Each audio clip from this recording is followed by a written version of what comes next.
Hello tout le monde, aujourd'hui on se retrouve pour une nouvelle vidéo.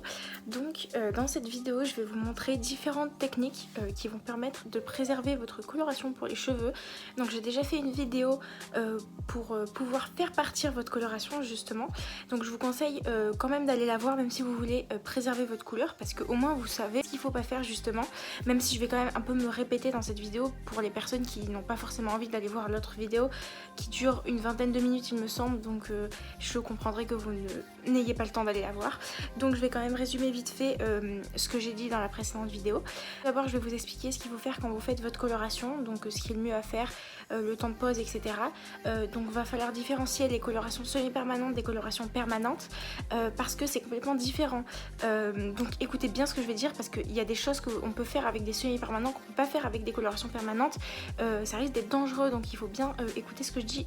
Donc voilà. Donc on va commencer par le moment où vous faites votre coloration. Donc si vous faites une coloration permanente, il faut que vous sachiez que si vous décidez de la diluer avec de l'après-shampoing pour faire par exemple plus de couleurs, ou alors pour utiliser moins de couleurs, ou tout simplement pour éclaircir votre couleur, il faut que vous sachiez que ça va tenir moins longtemps que si vous l'utilisez pur. Moi ça tient vraiment moins longtemps. Je peux faire par exemple rêver que ma couleur semi-permanente, donc on parle uniquement de couleur semi-permanente ici, tienne facilement 2 semaines si je la dilue, alors qu'elle peut tenir 2 mois si je ne la dilue pas. Un conseil, ne diluez pas votre couleur à moins qu'elle soit vraiment trop foncée, et même si vous la diluez, essayez de pas trop la diluer, parce que si vous la diluez trop, ça va tout simplement ne pas prendre sur vos cheveux et ça risque d'être du gaspillage. Donc le mieux c'est de la diluer un tout petit peu, ou alors éviter de le faire. Ensuite, uniquement pour les colorations semi-permanentes, vous pouvez les laisser poser plus longtemps que ce qui est indiqué sur le paquet.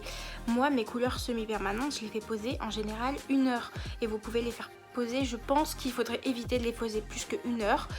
C'est pas dangereux de le faire plus longtemps, c'est juste que la couleur va sécher et après ça risque d'être galère à enlever. Donc le mieux c'est de laisser poser uniquement 1 heure. En général sur les paquets ils disent 15 minutes, 30 minutes, mais faites poser 1 heure, vous verrez, il y a une énorme différence. Vous pouvez facilement gagner 1 mois où votre couleur tient plus que ce qu'ils disent. Moi j'ai toujours fait comme ça depuis que je me teins les cheveux. Le semi-permanent, j'ai toujours laissé poser plus longtemps que ce qu'ils disaient, et croyez-moi ça tient vraiment beaucoup plus longtemps que si on suit les indications du paquet. En plus c'est pas vraiment dangereux, puisque le semi-permanent c'est du conditionneur, de l'après-shampoing avec du pigment, donc c'est un peu, enfin je dirais pas que c'est naturel, mais c'est pas abrasif. De toute façon quand vous faites votre couleur semi-permanente, vous vous en rendrez bien compte que quand vous rincez, en fait vous avez l'impression de rincer un après-shampoing. Donc de toute façon c'est quelque chose qu'on se rend compte, donc ça n'abîme pas les cheveux, donc vous pouvez laisser poser plus longtemps. Par contre s'il s'agit d'une coloration permanente, donc coloration d'oxydation ou coloration ton sur ton, à partir du moment où il y a des produits chimiques à l'intérieur, de l'ammoniac ou du paraphénylenediamine, ça s'appelle PPD ou PDD, je ne sais plus, sous plusieurs noms dans les packaging. Donc je vous conseille que si c'est permanent, juste ne faites pas poser plus que ce qu'ils indiquent de faire. Ne le faites pas. N'essayez pas de regarder les ingrédients pour voir s'il y a les produits que je viens de vous citer, parce qu'ils sont, enfin surtout le paraphénylenediamine, il faut faire très attention parce qu'il est sous des noms cachés. J'en profite également pour vous dire un truc qui n'a absolument rien à voir avec le sujet de la vidéo, mais si vous faites une coloration permanente, faites un test allergène s'il vous plaît, c'est important. Voilà, si vous faites du semi-permanent, vous pouvez, enfin le mieux c'est d'en faire un, mais si vous n'en faites pas, je pense que ça devrait aller, vu que c'est de l'après-shampoing avec du pigment, normalement il n'y a pas de produits chimiques, mais faites attention parce que le paraphénylenediamine contenu dans les colorations permanentes c'est un allergène à haut risque, donc il faut vraiment faire attention. Moi d'ailleurs j'y suis allergique, donc je peux pas faire des colorations permanentes. Enfin bref, donc ça c'était un petit disclaimer, c'est pas très vraiment en rapport avec le sujet de la vidéo, mais je préfère prévenir pour éviter, parce que c'est quand même dangereux comme produit. C'est d'ailleurs pour ça qu'il ne faut pas le laisser poser plus longtemps, parce que vous allez faire une allergie si vous le laissez poser plus de 30 minutes. En général les colorations permanentes il faut les laisser poser 30 minutes. Donc une fois que vous avez fait votre couleur, si c'est du semi-permanent vous les laissez poser comme vous voulez, 1 heure par exemple, et si c'est du permanent comme il est indiqué sur le paquet, une fois que vous avez fait ça, vous rincez votre couleur. Alors pour ce qui est des colorations semi-permanentes, je vous conseille de les faire de la rincer mais de ne pas faire de shampoing. Donc ne faites pas de shampoing. Rincez simplement votre couleur et ensuite attendez 3 jours avant de vous relaver les cheveux, 3 jours minimum. Ça va permettre à votre couleur de bien rentrer dans votre cheveu. Évidemment vous n'en avez plus, vous rincez correctement votre couleur, mais en fait ça va permettre également de préserver votre couleur, de laisser poser, de laisser 3 jours entre votre couleur et votre prochain shampoing sans faire de shampoing du coup après avoir rincé votre coloration. Ça va vraiment aider. Et pour ce qui est des colorations permanentes, je vais pas m'avancer en vous disant de ne pas faire de shampoing après. Faites comme ils disent sur le paquet. Dans la notice ils vont vous expliquer est-ce qu'il faut faire un shampoing après ou pas. En général il faut pas faire de shampoing. Et il faut faire un masque qui est fourni dans le paquet. Alors moi les masques du paquet je les aime pas, donc je les faisais jamais. Mais je vous conseille quand même de faire un shampoing après une coloration permanente. Le problème c'est que ça sent pas très bon, que c'est un allergène potentiel. Donc il faut le rincer correctement. Et si vous avez mal rincé par exemple, au moins avec un shampoing vous serez sûr que vous avez enlevé tout le produit. Donc je vous conseille quand même d'en faire un. Et évidemment attendez 3 jours après pour faire votre prochain shampoing. Ça va aussi aider à ce que la couleur prenne bien dans vos cheveux en fait. Qu'elle intègre bien, je sais pas comment expliquer, mais qu'elle intègre bien le cheveu quoi. Il y a un autre mot mais je le connais pas.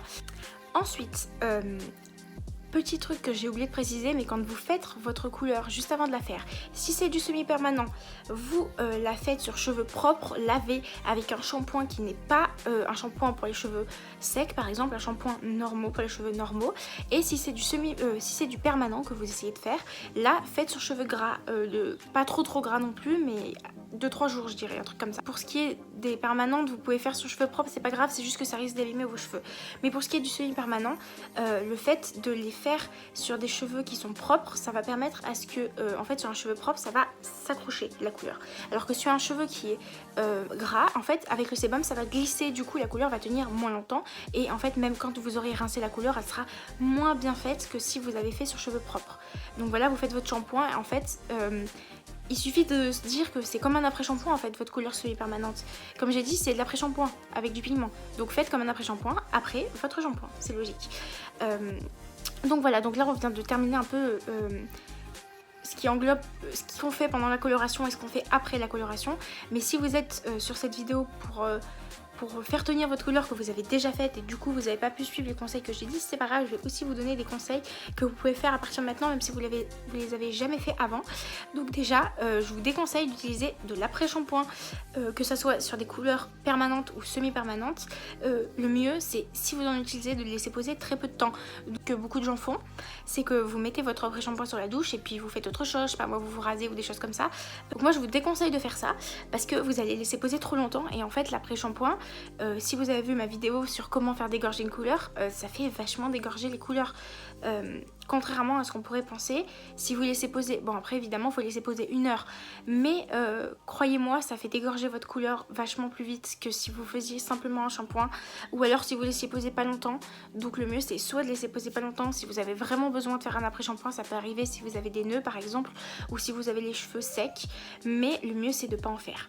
Ensuite, autre petite technique très utile, c'est d'utiliser des shampoings qui sont pour cheveux normaux ou pour cheveux par exemple abîmés ou ce genre de choses, mais ne pas utiliser des shampoings pour cheveux antipelliculaires ou pour cheveux gras, parce que en fait ça va décaper votre cuir chevelu pour retirer le sébum et en même temps la couleur va partir avec. Donc le mieux c'est d'utiliser un shampoing pour cheveux normaux, même si vous avez les cheveux gras. Moi c'est ce que je fais tout le temps et mes cheveux ne graissent pas plus vite qu'avec un shampoing pour cheveux gras juste. Ensuite, autre petit produit, je vais vous mettre une photo ici si j'arrive à en trouver, c'est une sorte de masque en fait d'après shampoing qui va permettre de repigmenter votre couleur. Donc c'est un masque coloré en fait, donc vous pouvez en acheter, je vous mettrai des photos de marques qui font ce genre de masque.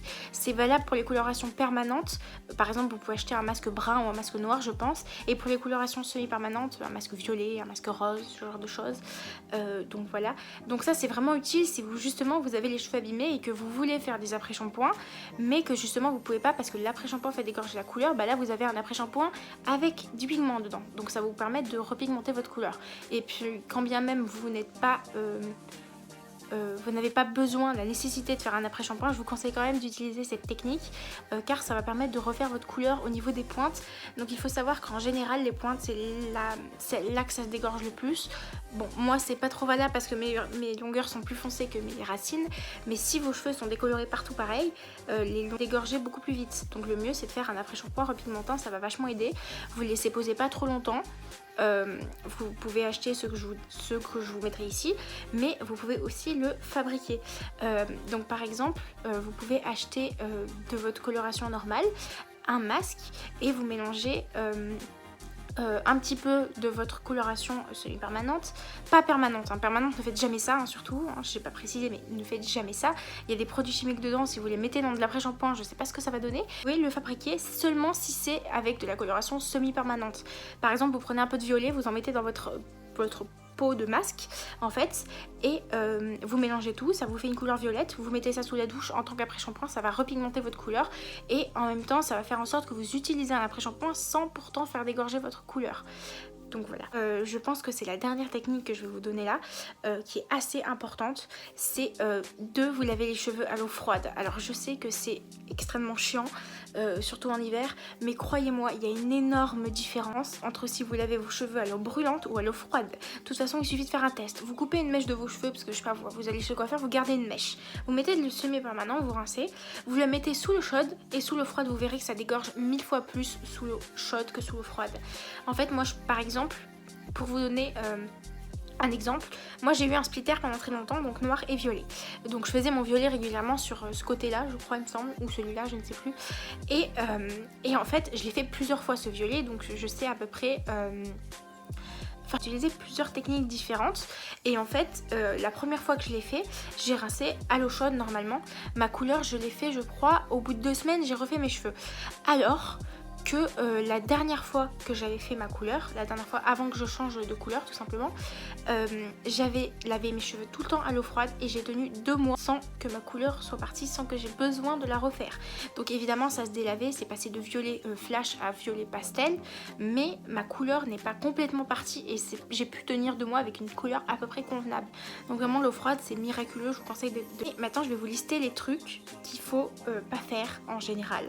Donc comme j'ai dit, l'après-shampoing, l'huile de coco, le lait de coco, l'argile verte.